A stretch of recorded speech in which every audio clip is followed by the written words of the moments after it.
Assalamualaikum warahmatullahi wabarakatuh.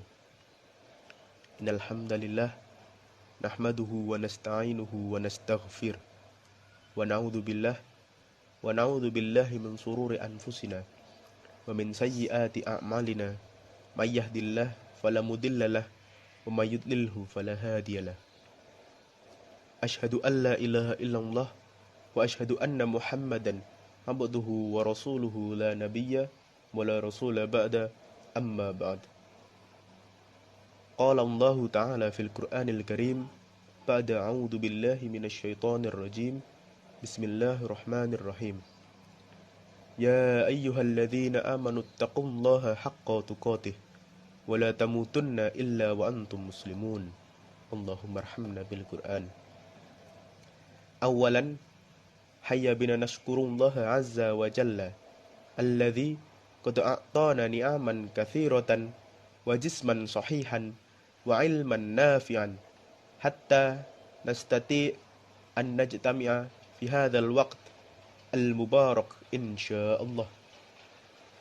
Thaniyan salatan wa salaman ala nabiyyina ala uswatina ala qa'idul jihadina nabiyullah Muhammad sallallahu alaihi wasallam alladzi qad balagha ar-risalah wa 'adda al-amanah wa nasahhatil ummah wa jahada fillahi haqqa jihadih. Thalithan taslihan li wa tafhiman lakum sa'antiku bi lughatil al-wataniyah al-lughatil al-indonesiyah.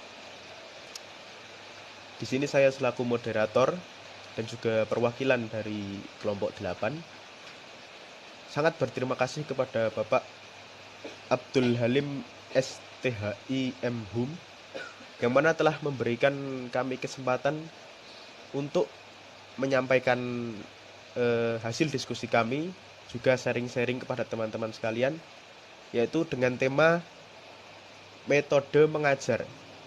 Ya. Lalu kami di sini dari kelompok 8 yang beranggotakan Saudari Anissa Rima Sukmawati, Saudara Muhammad Ahsan Hidayat, dan juga saya sendiri akan mempresentasikan hasil diskusi kami. Ya. Dalam presentasi kali ini kami akan membaginya menjadi 3 bagian, yaitu yang pertama pengertian metode pembelajaran, yang kedua ayat-ayat dari metode yang bersangkutan dengan metode pembelajaran tersebut, dan yang terakhir adalah metode-metode dalam metode pembelajaran. Ya. Lalu untuk yang pertama yaitu pengertian metode pembelajaran akan disampaikan oleh saya sendiri. Jadi mohon perhatiannya dan disimak dengan baik. Untuk bagian pertama yaitu pengertian metode pembelajaran. Pengertian metode yakni secara bahasa berasal dari bahasa Yunani. Berasal dari 2 suku kata bahasa Yunani, ya, yaitu meta, metha, dan hodos. Meta sendiri artinya adalah melalui atau melewati, dan hodos berarti jalan atau cara belajar yang diinginkan dan perubahan yang dikehendaki oleh tingkah laku. Abu Ahmadi mendefinisikan metode sebagai salah satu pengetahuan tentang cara-cara mengajar yang dipergunakan seorang guru atau seorang instruktur. Dari beberapa pengertian di atas dapat diartikan bahwa metode adalah seperangkat jalan atau cara yang digunakan pendidik dalam proses pembelajaran agar peserta didik dapat mencapai suatu tujuan dari sistem pendidikan. Lalu pengertian metode secara terminologi menurut Ahmad Tafsir adalah metode mengajar adalah cara yang paling tepat dan cepat dalam mengajarkan mata pelajaran. Sedangkan menurut Rama Yulis, metode mengajar adalah cara yang digunakan guru dalam mengadakan hubungan dengan peserta didik pada saat berlangsungnya proses pembelajaran.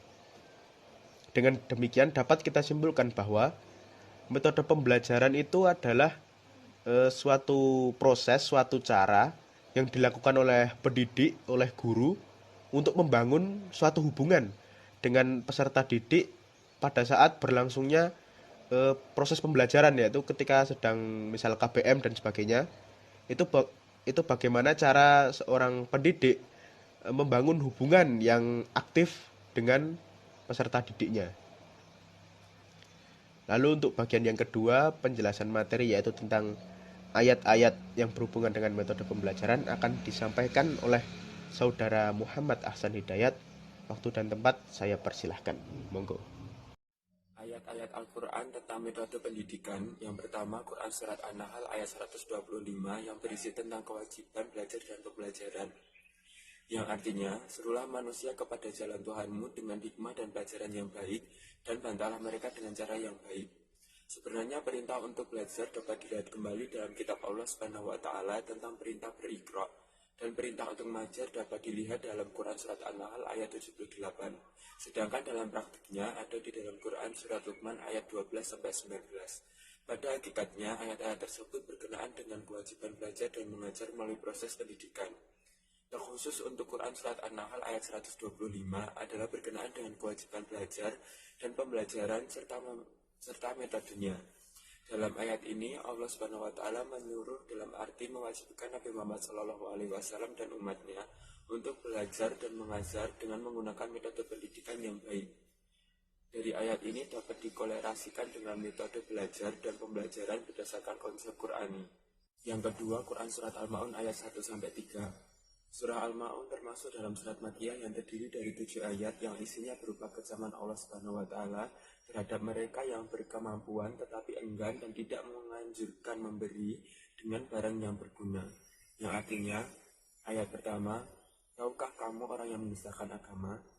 Ayat yang kedua, itulah orang-orang yang menghargai anak yatim.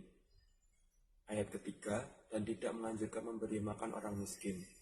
Dalam surah Al-Ma'un ayat 1-3 dapat diambil kandungan yang bisa dijadikan titik ukur dalam kehidupan beragama maupun dalam kehidupan bersosial yang bisa kita jalani dalam kehidupan sehari-hari. Yaitu dianjurkannya bagi kita untuk saling tolong-menolong dan saling membantu kepada sesama manusia, terutama kepada anak yatim. Yang ketiga, Quran Surat Al-Ahzab ayat 21 yang artinya, sesungguhnya telah ada pada diri Rasulullah itu suri teladan yang baik bagimu, yaitu bagi orang yang mengharap rahmat Allah dan kedatangan hari kiamat, dan dia banyak menyebut Allah. Ibnu Katsir menjelaskan ayat dalam surat Al-Ahzab di atas adalah dasar yang paling utama dalam perintah meneladani Rasulullah SAW, baik dalam perkataan, perbuatan maupun keadaan. Oleh karena itu, Allah Subhanahu wa Ta'ala menyuruh manusia untuk meneladani Rasulullah baik dalam kesabaran, keteguhan, dan kesungguhannya. Yang keempat, Quran Surat Yunus lain yang terdapat dalam Al-Quran dalam menyampaikan materi pendidikan Islam adalah dengan menggunakan kisah-kisah yang telah terjadi pada masa lalu maupun kisah simbolis yang tidak menggambarkan suatu peristiwa yang telah terjadi pada masa lalu, baik yang berkenaan dengan Allah ataupun sebaliknya. Hal ini tidak lain agar kita dapat mengambil pelajaran dari kisah tersebut. Dengan banyak diceritakan kisah-kisah dalam Al-Quran untuk dijadikan pelajaran, menjadi bukti bahwa Allah Subhanahu wa Ta'ala mengajarkan kepada manusia dengan metode kisah. Karena itu, metode kisah dijadikan metode dengan pendidikan agama Islam. Yang kelima, Quran Surat Al-Anbiya ayat 58-67. Nabi Ibrahim menunjukkan keteladanannya di hadapan kaumnya pada Al-Quran Surat Al-Anbiya ayat 58 yang artinya, maka Ibrahim membuat berhala-berhala itu hancur berpotong-potong kecuali yang paling besar dari patung-patung yang lain agar mereka kembali bertanya kepadanya. Nabi Ibrahim tidak hanya menggunakan perkataannya untuk mengajarkan kaumnya, akan tetapi dalam ayat ini, Nabi Ibrahim bertindak dengan cara mendemonstrasikan apa yang harusnya ia lakukan terhadap berhala-berhala yang mereka sembah. Setelah himbauan dan peringatan Nabi Ibrahim diabaikan oleh kaumnya, maka Nabi Ibrahim berpindah dari ucapan ke tindakan. Ayat 59, Allah menyuruh kepada api untuk menjadi dingin dan menjadikan keselamatan bagi Nabi Ibrahim pada saat dibakar. Ayat 66 dan ayat 67 adalah ayat yang dikategorikan sebagai tauhid uluhiyah. Makna tauhid uluhiyah adalah mengisahkan Allah dengan perbuatan para hamba berdasarkan niat taqarrub yang disyariatkan seperti doa, nazar, kurban, pajak, takut, tawakal, dan lain-lain. Ayat 66 merupakan perkataan Nabi Ibrahim kepada kaumnya sebagai puncak kekesalannya terhadap taklid mereka terhadap kepercayaan nenek moyang. Mereka tetap menyembah berhala-berhala yang diagungkan olehnya. Sehingga Nabi Ibrahim mengatakan, maka mengapakah kamu menyembah selain Allah sesuatu yang tidak dapat memberi manfaat sedikit pun dan tidak pula memberi madarat kepada kamu? Dengan kata lain, Nabi Ibrahim menjelaskan bahwa berhala-berhala itu tidak dapat dibuat apa-apa, bahkan untuk menolong dirinya sendiri.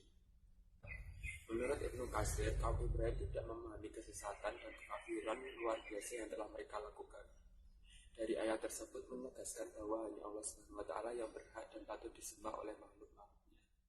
Kemudian metode Al-Quran dalam belajar dan pembelajaran. Metode adalah al-manhaj atau al-wasilah, yakni sistem atau pendekatan sarana yang digunakan untuk mengantar kepada suatu tujuan. Dalam Al-Maidah ayat 35 Allah SWT berfirman, dan carilah metode atau sarana yang mendekatkan diri padanya dan berjihadlah pada jalannya supaya kamu mendapat keberuntungan. Sehubungan dengan hal ini, metode-metode Al-Quran dalam belajar dan pembelajaran sebagai berikut. 1. Metode dialog atau diskusi. Metode diskusi dapat diartikan sebagai jalan untuk memecahkan suatu permasalahan yang memerlukan beberapa jawaban alternatif yang dapat mendekati kebenaran dalam proses belajar dan pembelajaran. Akan dapat merangsang peserta didik untuk berpikir sistematis, kritis, dan bersikap demokratis dalam menyumbangkan pikiran-pikirannya dalam menyelesaikan sebuah masalah. Metode ini memberikan keleluasaan dan keberanian kepada peserta didik untuk mengemukakan pendapatnya. Metode ini disebut pula metode hiwar yang meliputi dialog kitabi, dialog deskriptif, dan dialog naratif, serta dialog argumentatif. Contohnya dalam Quran Surat An-Nahl ayat 125. Yang kedua, metode kisah. Metode kisah disebut pula metode kisah, yakni cara mendidik dengan mengandalkan bahasa, baik lisan maupun tertulis, dengan menyampaikan pesan atau message atau informasi dari sumber pokok sejarah Islam, yakni Al-Quran dan Al-Hadis. Salah satu metode yang digunakan Al-Quran untuk mengarahkan manusia atau peserta didik ke arah yang dikehendakinya adalah dengan menggunakan cerita atau kisah. Misalnya saja, kisah nabi-nabi disebutkan dalam Al-Quran untuk memberikan kekuatan psikologis kepada peserta didik dalam artian bahwa dengan mengemukakan kisah-kisah nabi atau nabawi kepada peserta didik, mereka secara psikologis terdorong untuk menghadirkan kisah para nabi tersebut sebagai uswah atau suri tauladan. Contohnya dalam Quran Surat Al-A'raf dan Quran Surat Yusuf ayat 111. Yang ketiga, metode perumpamaan. Metode ini disebut metode Amstal, yakni cara mendidik dengan memberikan perumpamaan. Sehingga metode memahami suatu konsep perumpamaan yang digunakan Al-Quran memiliki tujuan psikologis edukatif yang ditunjukkan oleh makna dan ketinggian maksudnya.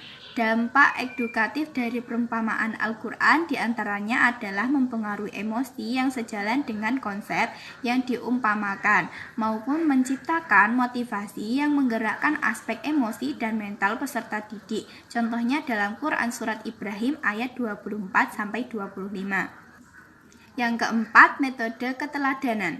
Metode ini disebut pula metode meniru, yakni suatu metode pendidikan dan pengajaran dengan cara pendidik memberikan contoh teladan yang baik kepada peserta didik. Dalam Al-Quran, kata teladan diproyeksikan dengan kata uswah yang kemudian diberikan sifat di belakangnya, seperti sifat hasanah yang berarti teladan yang baik. Metode keteladanan adalah suatu metode pembelajaran dengan cara pendidik memberikan contoh teladan yang baik kepada peserta didik agar ditiru dan dilaksanakan. Contohnya Quran Surat Al-Ma'idah ayat 67. Yang kelima, metode praktik dan pengulangan.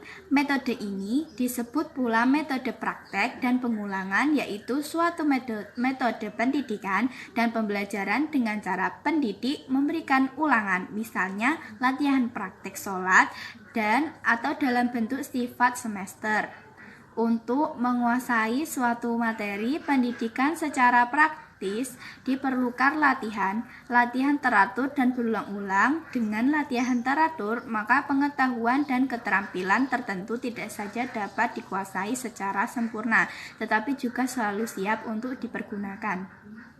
Yang keenam, metode ibroh dan mau'izah. Metode ini disebut pula metode nasihat, yakni suatu metode pembelajaran dengan cara pendidik memberikan motivasi. Metode ibroh dan atau mau'izah atau nasihat sangat efektif dalam pembentukan keimanan, mempersiapkan moral, spiritual, dan sosial peserta didik.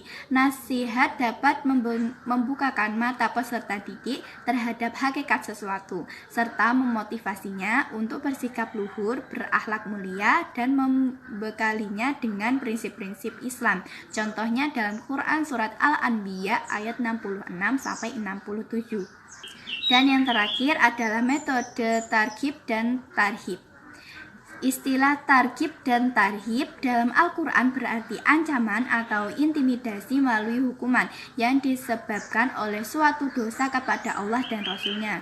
Jadi ia juga dapat diartikan sebagai ancaman Allah melalui penonjolan salah satu sifat keagungan dan kekuatan ilahi agar peserta didik teringat untuk tidak melakukan kesalahan. Metode ini telah digunakan oleh masyarakat secara luas, orang tua terhadap anaknya, pendidik terhadap peserta didik, bahkan Al-Quran ketika menggambarkan surga dengan kenikmatannya dan neraka dengan segala siksanya menggunakan metode ini.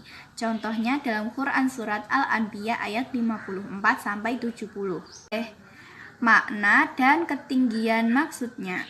Dampak edukatif dari perumpamaan Al-Quran diantaranya adalah mempengaruhi emosi yang sejalan dengan konsep yang diumpamakan, maupun menciptakan motivasi yang menggerakkan aspek emosi dan mental peserta didik. Contohnya dalam Quran Surat Ibrahim ayat 24-25. Yang keempat, metode keteladanan. Metode ini disebut pula metode meniru, yakni suatu metode pendidikan dan pengajaran dengan cara pendidik memberikan contoh teladan yang baik kepada peserta didik. Dalam Al-Quran, kata teladan diproyeksikan dengan kata uswah yang kemudian diberikan sifat di belakangnya seperti sifat hasanah yang berarti teladan yang baik. Metode keteladanan adalah suatu metode pembelajaran dengan cara pendidik memberikan contoh teladan yang baik kepada peserta didik agar ditiru dan dilaksanakan. Contohnya Quran Surat Al-Ma'idah ayat 67. Yang kelima, metode praktik dan pengulangan. Metode ini disebut pula metode praktek dan pengulangan, yaitu suatu metode pendidikan dan pembelajaran dengan cara pendidik memberikan ulangan, misalnya latihan praktek sholat dan atau dalam bentuk sifat semester. Untuk menguasai suatu materi pendidikan secara praktis diperlukan latihan teratur dan berulang-ulang. Dengan latihan teratur, maka pengetahuan dan keterampilan tertentu tidak saja dapat dikuasai secara sempurna, tetapi juga selalu siap untuk dipergunakan. Yang keenam, metode ibroh dan mau'izah. Metode ini disebut pula metode nasihat, yakni suatu metode pembelajaran dengan cara pendidik memberikan motivasi. Metode ibroh dan atau mau'izah atau nasihat sangat efektif dalam pembentukan keimanan, mempersiapkan moral, spiritual, dan sosial peserta didik. Nasihat dapat membukakan mata peserta didik terhadap hakikat sesuatu, serta memotivasinya untuk bersikap luhur, berakhlak mulia, dan membekalinya dengan prinsip-prinsip Islam. Contohnya dalam Quran Surat Al-Anbiya ayat 66-67. Dan yang terakhir adalah metode targhib dan tarhib. Istilah targhib dan tarhib dalam Al-Quran berarti ancaman atau intimidasi melalui hukuman yang disebabkan oleh suatu dosa kepada Allah dan Rasul-Nya.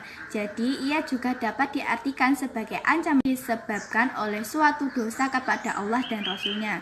Jadi ia juga dapat diartikan sebagai ancaman Allah melalui penonjolan salah satu sifat keagungan dan kekuatan ilahi agar peserta didik teringat untuk tidak melakukan kesalahan. Metode ini telah digunakan oleh masyarakat secara luas, orang tua terhadap anaknya, pendidik terhadap peserta didik, bahkan Al-Quran ketika menggambarkan surga dengan kenikmatannya dan neraka dengan segala siksanya menggunakan metode ini. Contohnya dalam Quran Surat Al-Anbiya ayat 54-70. Kesimpulan dari materi pada pertemuan kali ini, yang pertama adalah pengertian metode secara etimologi dalam pendidikan. Kata metode berasal dari bahasa Yunani, yaitu kata meta dan juga hodos, yang artinya meta adalah melalui dan hodos adalah jalan. Lalu sedangkan secara terminologi, metode mengajar adalah suatu cara atau langkah-langkah yang digunakan guru untuk mengajar muridnya secara cepat dan tepat. Lalu yang ketiga adalah ada beberapa ayat dalam Al-Quran tentang kewajiban dalam mengajar sesuai dengan tuntutan syariat Islam yang telah diajarkan oleh Islam. Dan yang terakhir adalah dalam belajar dan mengajar terdapat beberapa metode atau macam-macam cara, yaitu metode dialog, metode kisah, metode perumpamaan, metode keteladanan, metode praktik dan pengulangan, metode ibrah dan mu'izzah, serta metode taghrib dan tarhib. Mungkin itu saja yang dapat kami sampaikan selaku pemateri dari kelompok 8. Kurang lebihnya kami mohon maaf. Idza wajadtum akhta'an minni astaghfikum afwan. Kalau ada benarnya itu semata-mata dari Allah, dan apabila ada salahnya itu datang dari kelompok kami sendiri. Wassalamualaikum warahmatullahi wabarakatuh.